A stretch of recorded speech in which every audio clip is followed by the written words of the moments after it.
Hey everyone, Eggman here with another video, and I've been looking for some events to cover with this new restriction list as well as Star Deck 10, since it's kind of like a condensed format for what it is. And luckily, Adam from Organized Play Events reached out to me. He says he's been doing these Chopper online events for the last couple weeks, and this past weekend they did two of them, one on Saturday and one on Sunday, with the new restrictions and Star Deck 10 legal too. So I think that's really exciting. So I have the top 8 for both of these tournaments as well, and the rest of the deck lists are on Limitless if you guys want to check it out. But I really do appreciate Adam for reaching out and just sending me these events to go over with you guys as well. So it is on my deck on my website as well as a bunch of other events that you guys want to check out for this format and the previous one, and we'll have the treasure cups from this upcoming weekend as well. So going on into it though, it is kind of like two smaller events. It's 44 players and 53 players, so kind of like larger locals events, but there is a good prize with the chopper on the top end. So I think that is a good amount for there.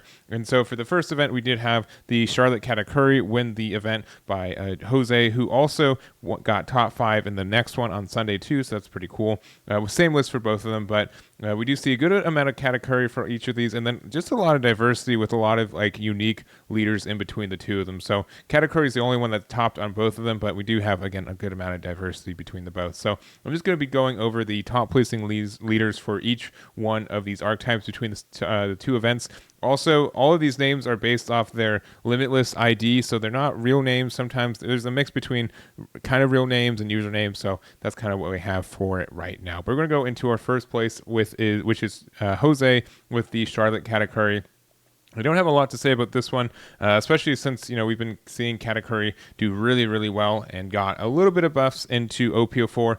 Primarily, it's the beige, another 2K. That's a big bomb pirates that can be found with the Charlotte pudding, and then also like our 5/7s, our 6/8s, which we're just seeing the 5/7 in here, and the Sanji. So Yamato is a bit of a choice if you want to run it or not. I think it's fine at 1, but sometimes it's kind of clunky to get there, but it is a way to get another heal at times. 4 Thunderbolts, which is the maximum that we can run, obviously, but quite a few on this one. And you'll see it more often in your life, but also a little bit more often in your hand if you're not too careful. We're also running 3 copies of Shirahoshi, though, that hopefully can help us get it into our life more often, as well as get that cycle more often, too. But in general, it's what we've been seeing for the last little bit, and congratulations to Jose for your 1st and 5th place finishes. Next up, we have the red-purple Trafalgar Law, and obviously this is one of the new 3 leaders on the block. This is a bit of a unique list in a couple ways on just some of the card choices for it, and honestly I feel like this deck's going to do better as time goes on, not only for going into OPO5, but when people get more used to playing this kind of unique leader. If you guys don't know, again, it has Activate Main. Once per turn, Dawn -3, you get to place up to one of your opponent's characters with 3k power less to the bottom of their deck, and then you get to play up to one character at the cost of 4 less from your hand. So kind of like a 2-for-1 in a lot of ways, being able to also reduce the power of a card, meaning that, you can make a 6k go to the bottom if you use like a Gordon effect to get it there too. So I think it's a little bit unique for it, but there's also a couple cards that I've seen in these builds that I don't often see. Generically, like the Sashi and Penguin and the Trafalgar Law and the Beppo are pretty common, but we're playing the Ain instead of the Jean Bart, which is a little bit interesting.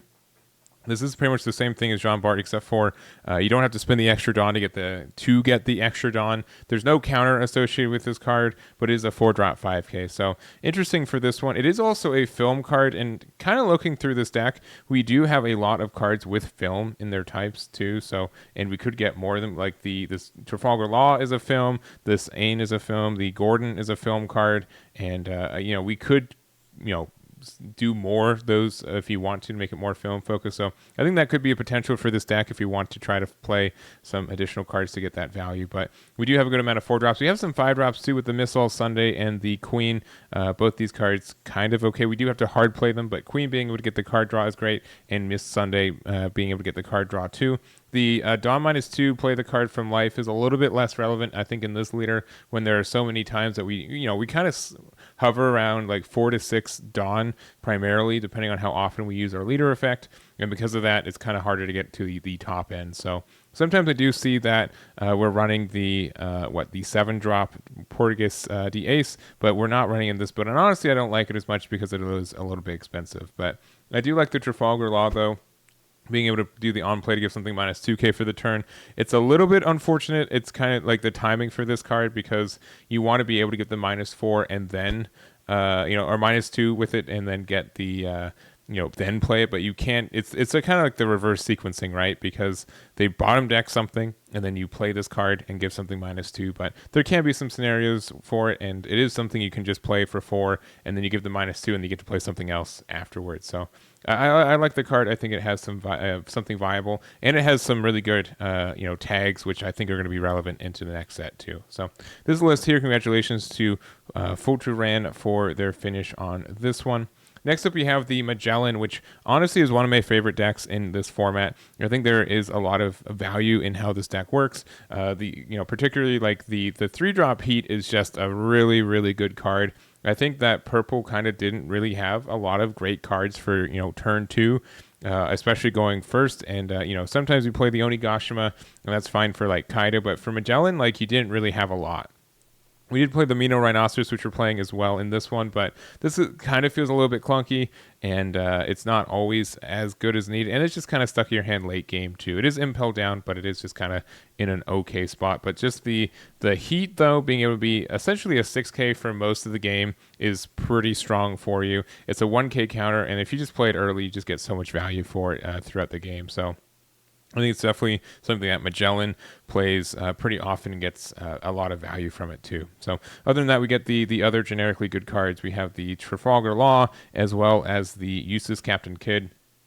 Kidd being able to, on play, make your leader a 7k because of its own effect, and your Magellan effect is really strong, and then it's a 6k on the next turn, and then you can keep cycling that very often. So I think this is a very good card for our Magellan. You're able to get that extra value for it, as well as the 4-drop Magellan, the 5-drop Magellan is such a terror against a lot of decks that kind of base off, want to get their curve as fast as possible. Being able to kind of set back some decks a turn or two can really, hamper more decks than not.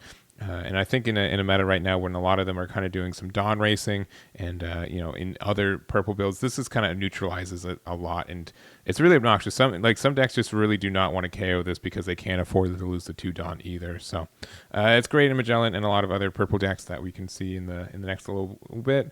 And that's really it. So I don't know. Magellan's fun. I think a tempo build like this, where it's the bottom end is the impel down just for value, and then we have our big top end of like the queens, the kings, the Eustass Captain Kings, and Kaido get just a big amount of value. So congratulations to Nekyu for their finish with this build.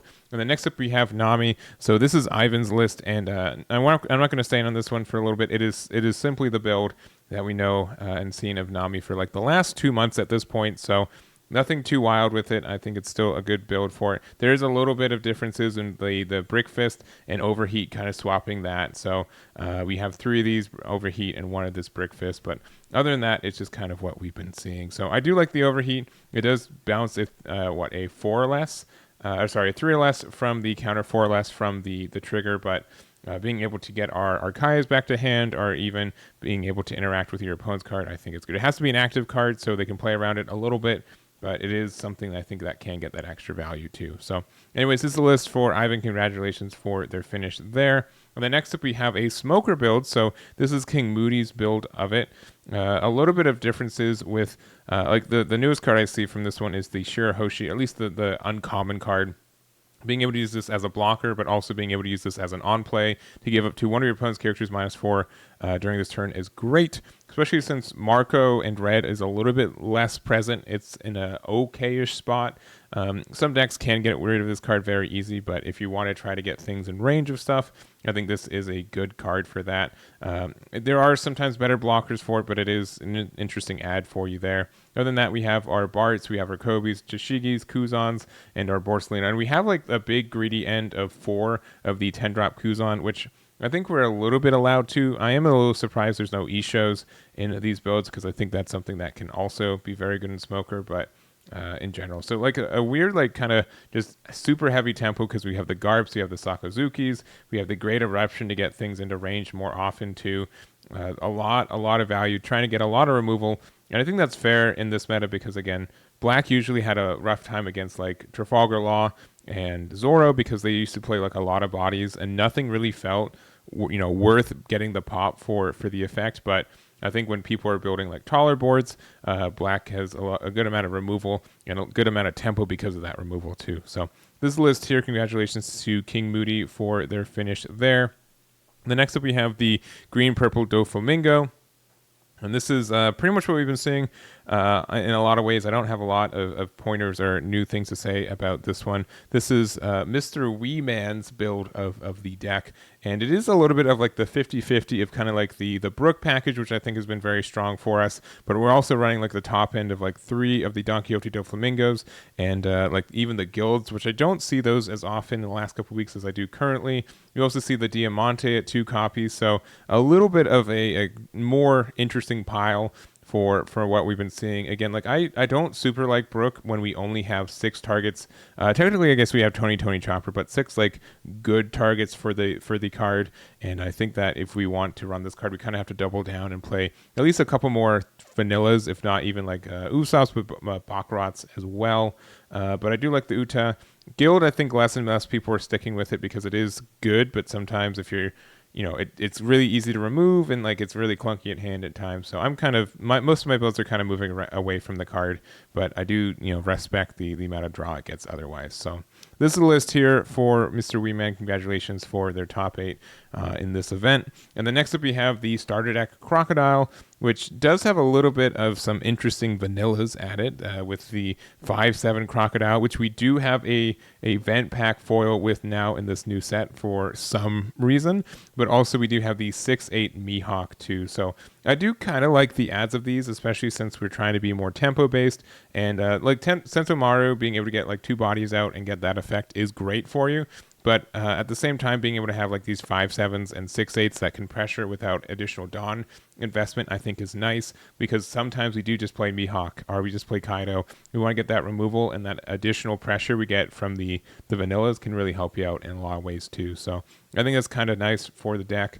And it also means that you have kind of some backups for if you did the -4 from Crocodile earlier. And then just honestly, most of these cards are pretty staples for the deck. Silga King is great, Mihawk great, Kaido great. Maybe a little bit greedy on that top end, but we also have 3 copies of Gum Gum Rain to help get rid of the extra cards in hand too. So this is the list from Sedat. Congratulations to their finish there. And then 2 more lists. We do have a Eustass Captain Kidd, which is honestly just a film package and a pretty tight copy of it too. We are running a couple copies of the Bonnie and the Supernova cards. So we have the Bonnie, the Killer, as well as the Zoro and the X-Drake and Luffy. So a good amount of targets for this. You shouldn't miss with this ever. I kind of like the 5/6 Trafalgar Law in this build too, because it does help us like get an additional draw from like our Namis. Or if we played like a Bonnie earlier, we can like you can use the effect and bounce it back like we've seen in like Law a lot, but this is still just a generically really good card when we do have as many 3-drops as we have in this build already.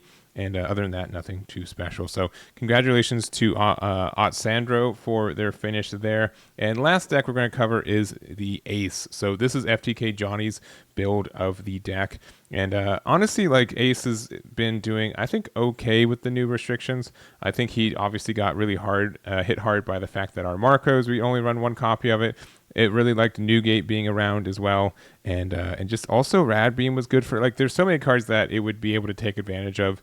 But I would also say it's like the worst of the red deck more times than not every time, but it just kind of needed some new support sometimes. But I think this is still an okay build for you. You're very, very kind of tempo build for what we have. So we have like the Speed Gel and the Kingdu to kind of represent that, and just have some larger bodies that are a little bit harder to remove, since building a board is a little bit tricky for Ace in the general. And then we also have our rush cards like Luffy, as well as the Ace, which we still get to use this card, thank goodness, and it is very strong into trading for stuff. And honestly, this, like on 7, if your opponent attacked with stuff, is one of our best ways to get some board clear in a lot of ways. So still a very strong card for red, and specifically Ace as the only current Whitebeard Pirates leader that we have right now.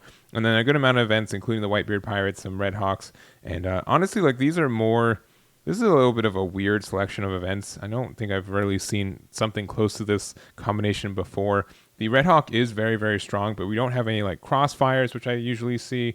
Only 1 copy of Fire Fist, and like the Whitebeard Pirates, which is an okay card, but I feel like you could have some additional like effects from there too, instead of just like the Red Hawk for it. But this is the build here. This is what they got 8th place with, and congratulations to FTKJohnny. So that is going to be the coverage for me today. I hope you guys enjoyed the video. Again, thank you for Adam from OPE events for sending me these lists to send to you guys and go over. I am really excited to see what events, decks do well for these treasure cups that we have in the next couple of days too, and it should be a lot of fun. So that's going to be it for me. I hope you guys enjoyed this video, and I'll catch you all next time.